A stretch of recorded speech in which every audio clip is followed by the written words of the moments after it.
Hey everyone, welcome back to What the Happened. I am your host Flashback, and today we are diving into significant events from the past. Today, we are revisiting a critical moment in the Israel-Gaza conflict that escalated dramatically on July 9, 2014. Let's explore the events that unfolded on that day and their impact on the region.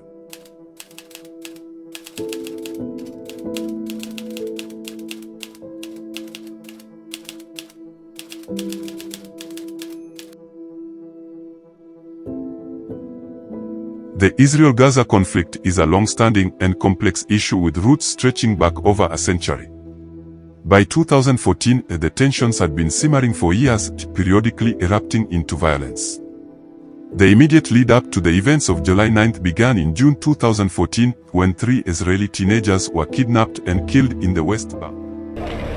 As the search for 3 missing teenagers continues, Israel's released pictures of 2 men, it says, are the prime suspects in their disappearance.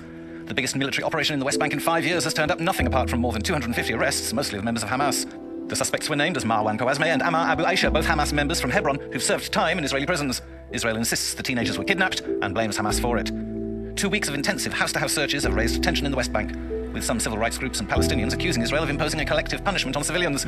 Israel says other suspects are being questioned, and that the 2 men are part of a group behind the abductions.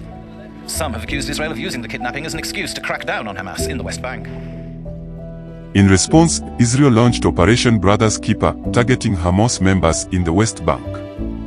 This operation included mass arrests and house demolitions, escalating tensions further. Simultaneously, militant groups in Gaza, including Hamas, increased their rocket fire into southern Israel. Israel responded with airstrikes, and a cycle of retaliation began. By July 8, Israel had launched Operation Protective Edge, aiming to stop the rocket fire and weaken Hamas.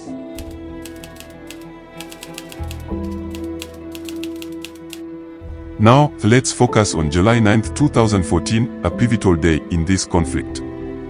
The violence reached new heights, and the civilian population on both sides faced severe consequences. On this day, Israel intensified its airstrikes on Gaza, targeting suspected Hamas sites, weapons storage facilities, and tunnels used by militants.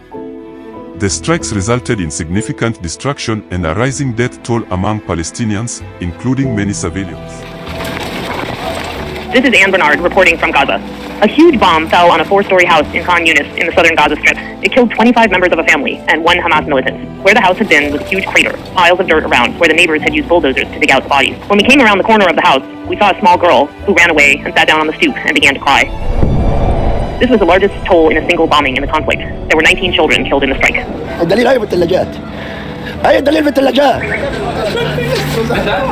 Israel has not explained the strike, but it appears it was targeting the Hamas militant. But in Gaza, people are surprised at how many houses have been targeted with people in them. They say that Israel in the past has been able to kill Hamas leaders riding in a car without killing the other passengers. And they're angry that so many of these bombings seem to be taking out entire houses and families. And that's driving new questions about Israel's operations.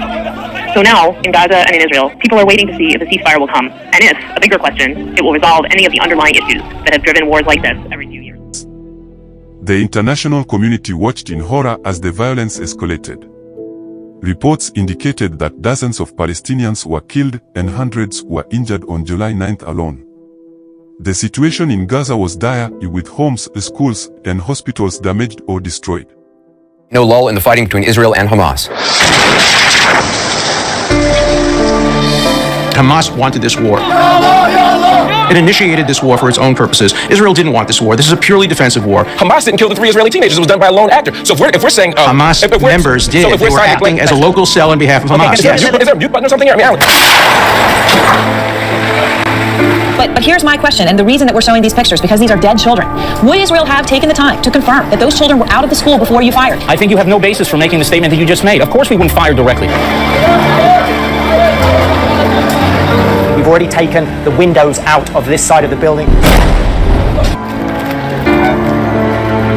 They have an international responsibility, according to Hague Regulations, Article 47, according to all sorts of international law, to treat Gaza very differently. That's the point. Just wrong, Alan. Just wrong. That's just wrong. Israel ended its occupation completely in 2005. That's untrue.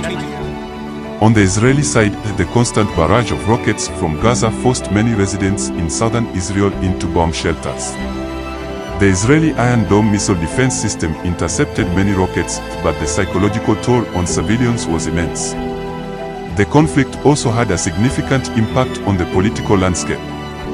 Israeli Prime Minister Benjamin Netanyahu vowed to continue the military campaign until Hamas rocket fire ceased and the tunnels were destroyed.